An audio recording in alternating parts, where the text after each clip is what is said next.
Astronaut Jim Lovell, the man whose steady hands and steady mind guided the crippled Apollo 13 mission safely back to Earth in April 1970, has died at the age of 97. His passing marks not only the end of an extraordinary life but the closing of a chapter in the history of human exploration, a chapter defined by daring, danger, and the relentless drive to push past the boundaries of what was thought possible. For decades, Lovell's name has been spoken with reverence among astronauts, engineers, and everyday people who followed the American space program with awe. His story has been told in classrooms, in documentaries, and on the silver screen, yet the real man behind the legend was as remarkable in quiet moments as he was in crisis.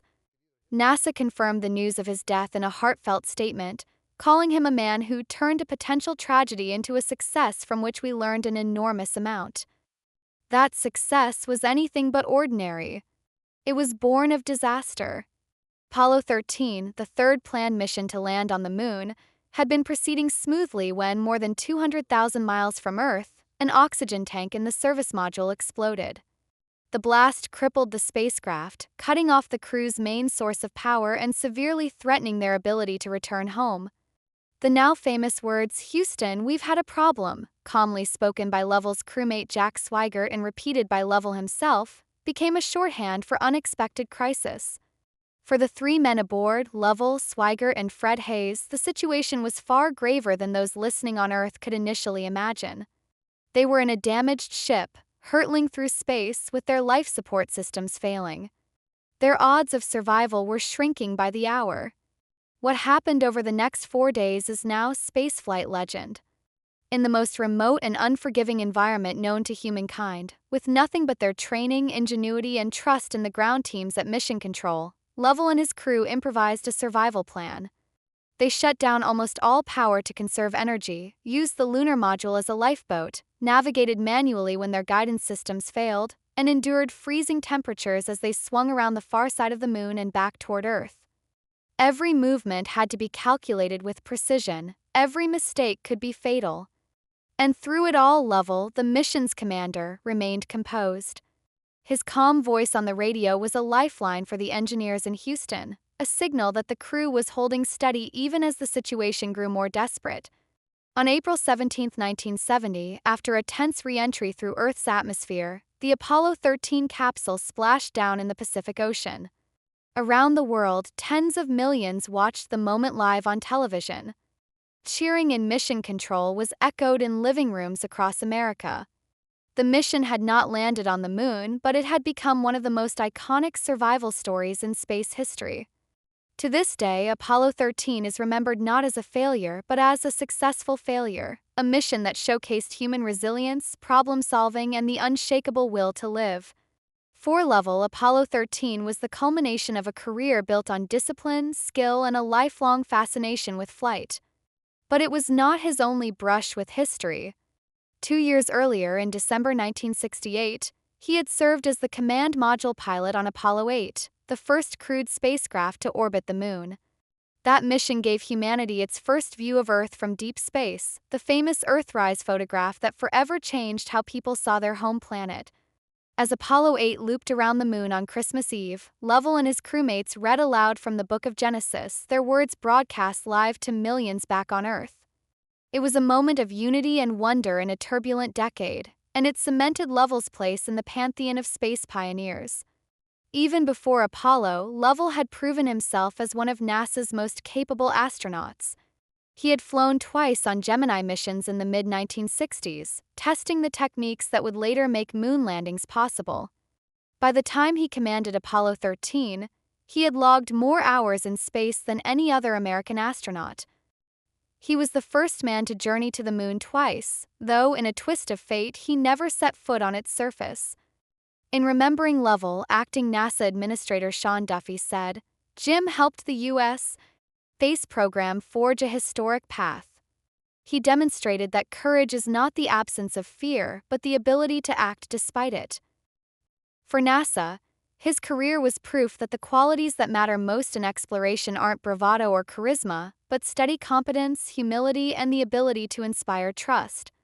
Lovell's family, in their own tribute, shared a more intimate portrait of the man. We will miss his unshakable optimism, his sense of humor, and the way he made each of us feel we could do the impossible, they said. He was truly one of a kind. These weren't just the words of a grieving family. They were a reflection of the many lives Lovell had touched, both inside and outside the space program. That optimism, that calm under pressure, had deep roots. Long before Jim Lovell was an astronaut, he was a boy with a fascination for flight and a knack for building things that sometimes worked and sometimes exploded. One Saturday afternoon, a 16-year-old Lovell hauled a heavy 3-foot metal tube into a field in Wisconsin. With the help of a sympathetic science teacher, he had cobbled together a makeshift rocket. Somehow, he had managed to acquire the ingredients for gunpowder, potassium nitrate, sulfur, and charcoal, and with all the seriousness of a young man chasing a dream, he packed them into the tube. Wearing a welder's helmet for protection, he lit the fuse and sprinted to safety. The rocket shot up about 80 feet before bursting in a cloud of smoke and flame. Could have been a disaster. A slight miscalculation in packing the chemicals could have injured or even killed him. But Lovell wasn't deterred. To him, this was more than a backyard experiment. It was a first step toward the life he wanted, a life spent flying, exploring, and reaching beyond the limits of Earth. James Arthur Lovell, Jr. was born on March 25, 1928, in Cleveland, Ohio, just 1 year after Charles Lindbergh's solo flight across the Atlantic captured the imagination of the world. Boys like either dinosaurs or airplanes, Lovell would later say. I was very much an airplane boy. His early years were marked by both curiosity and hardship. When he was just 5 years old, his father died in a car accident, leaving his mother, Blanche, to raise him alone during the Great Depression. She worked long hours to keep them afloat, and luxuries like a college education seemed far out of reach. Yet Lovell was determined. He devoured books on aviation, memorizing the details of fighter planes and bombers, sketching designs in the margins of his school notebooks.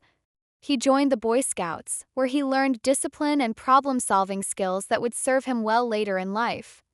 In high school, he excelled in science and mechanics, but his ambitions were bigger than any classroom. He wanted to fly. And not just fly. He wanted to fly the fastest, most advanced aircraft in the world. That dream led him to the United States Naval Academy, where he graduated in 1952 with a degree in science and a commission as an ensign. He went on to train as a naval aviator, mastering everything from propeller-driven trainers to jet fighters. His skill and composure in the cockpit quickly marked him as one of the Navy's best. But Lovell's ambitions had shifted slightly by then. In 1957, the Soviet Union launched Sputnik, the first artificial satellite, into orbit. The space race had begun, and Lovell wanted in. When NASA began selecting astronauts for its first human spaceflight program, Lovell applied, and was rejected due to a temporary medical issue. Undeterred, he applied again for the second group of astronauts and was accepted in 1962. Over the next decade, he would become one of NASA's most experienced astronauts, flying 4 missions: Gemini 7, Gemini 12, Apollo 8, and Apollo 13. Which tested not only his skill but his ability to adapt under pressure. If Apollo 13 defined his public legacy, it was Apollo 8 that revealed the depth of his courage.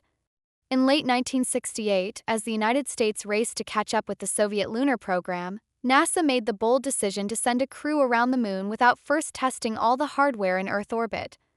It was a high-stakes gamble, and Lovell was part of the crew chosen to take it. For 6 days, he and fellow astronauts Frank Borman and Bill Anders orbited the moon, capturing images and testing maneuvers that would pave the way for the Apollo 11 landing less than a year later. On Christmas Eve, they broadcast live to Earth, reading from the Book of Genesis as the moon drifted silently below them. Lovell's calm, measured voice was heard in millions of homes, a sound of reassurance in a year marked by turmoil.